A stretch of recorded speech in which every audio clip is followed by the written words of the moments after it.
अस्सलामुअलैकुम, welcome to my YouTube channel. उम्मीद है कि आप लोग सब खैरियत से होंगे, ठीक ठाक होंगे। आज हम लोग यूनिट नंबर 11 फ़िज़िक्स की न्यू बुक का शुरू करने जा रहे हैं, जिसका नाम है साउंड्स। ठीक है, जो कि पेज नंबर 21 पे है। तो चलिए लेक्चर ले लेते हैं हम। ओके, तो यहाँ पर ये क्या बोल रहे हैं, हम लोग अपना लेक्चर साउंड वेव से शुरू करते हैं। यहाँ पर ये बोल रहे हैं कि sound waves are mechanical longitudinal waves comprising compressions and refractions. Sound waves जो हैं मैकेनिकल होती हैं, लॉन्गिट्यूडनल वेव्स होती हैं, जो कि कंप्राइजिंग का मतलब होता है पर मुश्तमिल। यहाँ पे लिख लेते हैं हम, पर मुश्तमिल। ठीक है, कंप्राइजिंग का मतलब होता है पर मुश्तमिल। जो साउंड वेव्स जो होती हैं वो मैकेनिकल होती हैं, लॉन्गिट्यूडनल वेव्स होती हैं और कंप्रेशंस और रेयर फ्रैक्शंस पे मुश्तमिल होती हैं। ठीक है, अब कंप्रेशंस और रेयर फ्रैक्शंस क्या होते हैं? कंप्रेशंस वो होते हैं जिनका रीजन वो उसके अंदर जो एयर प्रेशर होता है वो हाई होता है बनिस्बत बाहर के एयर प्रेशर से।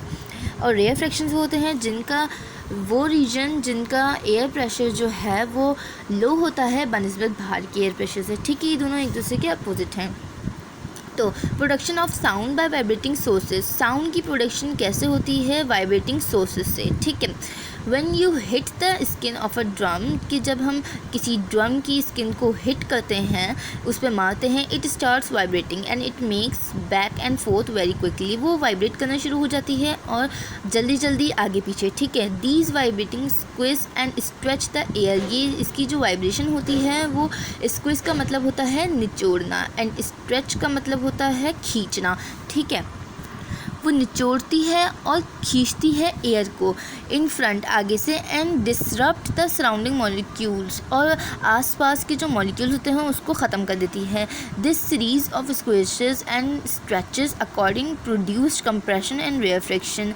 इस खींचने को और निचोड़ने की जो सीरीज़ जो होती है उसके अकॉर्डिंग कंप्रेशन और रेयर फ्रैक्शन जो है वो एयर में आ जाती है, विच ट्रैवल थ्रू द एयर, और जो एयर के साथ साथ चलती है, जिससे इट प्रोड्यूस साउंड वेव्स, जिससे साउंड वेव्स जो हैं वो प्रोड्यूस होती हैं। ठीक है, क्या है? Sound is produced by vibrating sources. Sound जो है वो वाइब्रेटिंग सोर्सेज से प्रोड्यूस होती है, प्लेस्ड इन अ मीडियम, जो मीडियम के अंदर रखी हो। मीडियम यहाँ पर आपका एयर है। ठीक है, जो एयर के अंदर जो वाइब्रेटिंग सोर्सेज रखी हुई होती हैं उससे साउंड प्रोड्यूस होता है। ये यहाँ पर ये कह रहे हैं। ठीक है, ये याद कर लीजिएगा, MCQs में आ सकता है।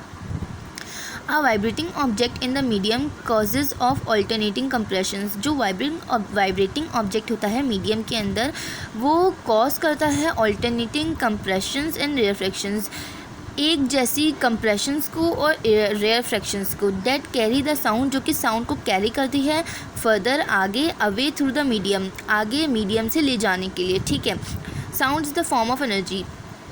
ये जो बात है, sound is the form of energy, ये बात आप याद कर लीजिएगा। ये MCQs में आ सकती हैं। ठीक है, साउंड जो है वो एनर्जी की फॉर्म है, related to the vibrating motion of molecules, जो कि मॉलिक्यूल्स के वाइब्रेटिंग मोशंस पर डिपेंड करती है, रिलेट करती है। ठीक है, this energy travels from one point two another.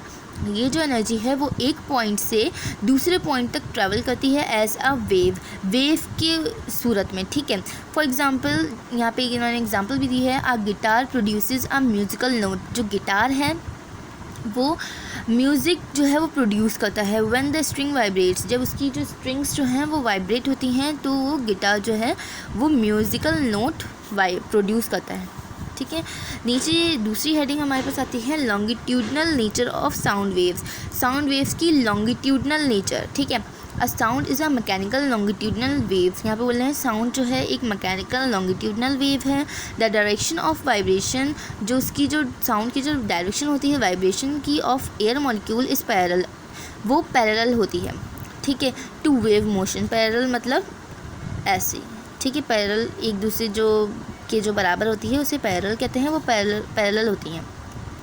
Similarly to the longitudinal wave, इसी तरह लॉन्गिट्यूडनल वेव जो है वो produced when a slinky spring is vibrated. Longitudinal wave जो है वो प्रोड्यूस होती हैं जब स्लिंकी स्प्रिंग जो है वो वाइब्रेट होती है to its direction of motion, उसकी डायरेक्शन ऑफ मोशन में। ठीक है, as we study in the previous unit 4, जैसा कि हमने यूनिट 4 में स्टडी किया था। Let us consider the drum how can produce longitudinal sound wave. इन्होंने एक ड्रम यहाँ पर कंसीडर किया है जो कि लॉन्गिट्यूडनल साउंड वेव प्रोड्यूस कर रहा है, यहाँ देख सकते हैं आप, ठीक है। By disturbing the molecule surrounding, जो कि उसके जो बाहर के जो मॉलिक्यूल्स हैं उसको डिस्टर्बिंग करते हुए ये लॉन्गिट्यूडनल वेव जो है प्रोड्यूस कर रहा है ड्रम, ठीक है। यहाँ पे आप इन्होंने पिक्चर में देख भी सकते हैं, ठीक है। इन्होंने दिखाया हुआ है एयर पार्टिकल्स ये रहे, इनको ये ड्रम को यहाँ से बीट कर रहा है और ये लॉन्गिट्यूडनल वेव्स निकल रहा है, आसपास के जो इसके मॉलिक्यूल्स हैं वो डिस्टर्ब हो रहे हैं। आगे चलते हैं, आगे क्या बोल रहे हैं कि now we can consider that the compression and refraction of sound wave. अब यहाँ पे कंप्रेशन और रेफ्रैक्शन को कंसीडर कर रहे हैं are due to slight changes in the air pressure. ये कंप्रेशन और रेफ्रैक्शन जो है वो क्यों होता है, बाहर की हवा के अंदर थोड़ी सी जो चेंजेस आ जाती हैं ना, उससे कंप्रेशन और रेफ्रैक्शन जो है वो एयर में आ जाता है। कंप्रेशन जैसे कि और रेफ्रैक्शन जैसे कि मैंने आपको पहले बताया क्या होता है। कंप्रेशन वो होता है कि वो region where air pressure slightly higher, जहाँ पे एयर प्रेशर जो है वो हायर हो जाता है बाहर के एयर प्रेशर के बाद निस्बत।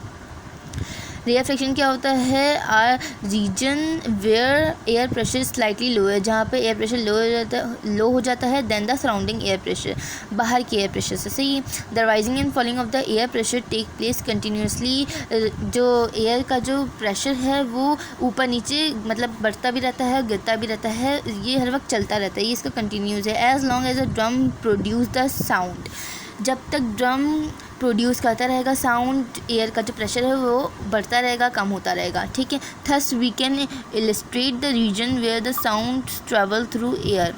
यहाँ पे आप देख सकते हैं इन्होंने जो फिगर दिया है 11.2, इसमें कह रहे हैं आप लोग देख सकते हैं कि ड्रम वाइब्रेट हो रहा है, साउंड ऊपर नीचे हो रहा है। खैर अब हम आगे चलते हैं इलेक्ट्रिक बेल की तरफ, जार एक्सपेरिमेंट, ठीक है। यहाँ पर एक इलेक्ट्रिक बेल जार एक्सपेरिमेंट करके बता रहे हैं।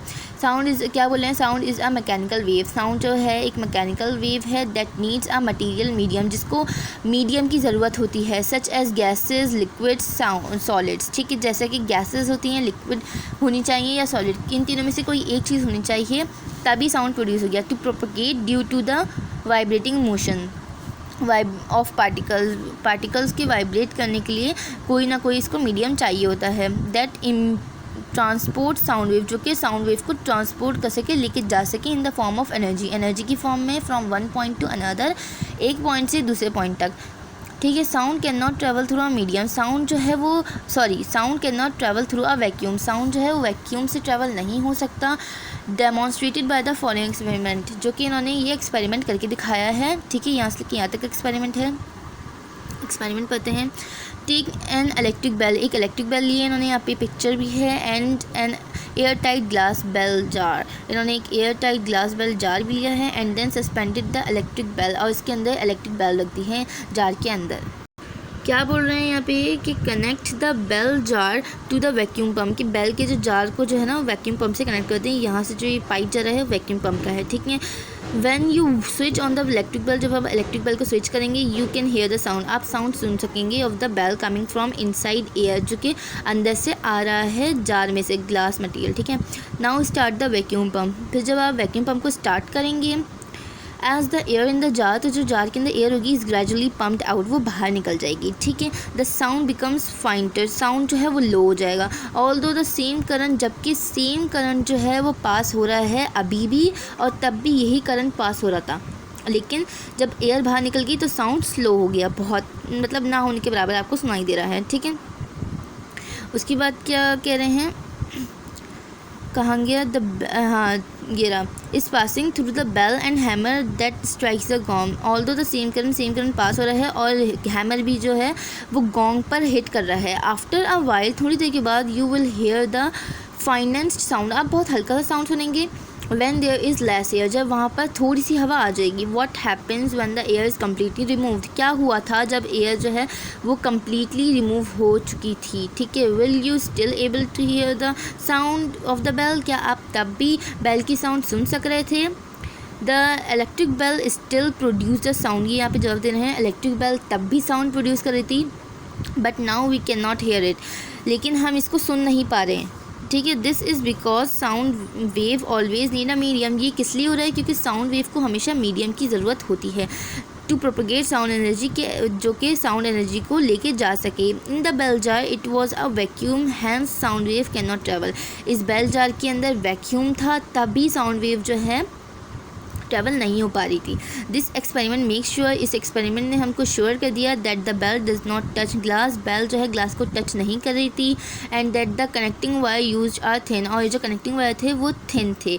This prevent the sound energy from being transmitted, इसने प्रिवेंट किया था साउंड एनर्जी को ट्रांसमिट करने में, लेके जाने में through the glass and the wire glass तक और वायर तक to the outside of the jar, जो कि जार के बाहर थी। As the hammer vibrates vigorously, जबकि हैमर जो था वो वाइब्रेट हो रहा था, वाइगोरसली मतलब कंटिन्यूसली वाइब्रेट हो रहा था। ठीक है, तो इस एक्सपेरिमेंट में इनका बताने का क्या मकसद था कि वैक्यूम से एयर जो है वो पास नहीं होती, और ये इन्होंने हमें श्योर भी करके दिखा दिया इस एक्सपेरिमेंट के ज़रिए कि हाँ वाकई में एयर पास नहीं हो रही थी, और एयर को साउंड को जो है वो साउंड को हमेशा मीडियम की ज़रूरत होती है। ये भी यहाँ पर हमारी कन्फ्यूजन दूर हो गई है इस एक्सपेरिमेंट के ज़रिए। ठीक है, आगे जो अब हम हैं वो कल कंटिन्यू करेंगे। दूसरी वीडियो में मैं आपको आगे का लेक्चर दूंगी। जब तक के लिए अपना ख्याल रखिएगा। उम्मीद करती हूँ कि आप लोगों को मेरी वीडियो समझ में आई होगी। अगर समझ में आई तो इसे लाइक एंड सब्सक्राइब ज़रूर कीजिएगा, और जो भी मुश्किल हो मुझसे पूछ सकते हैं कमेंट बॉक्स में। ठीक है, और जब तक के लिए खुदा हाफिज़।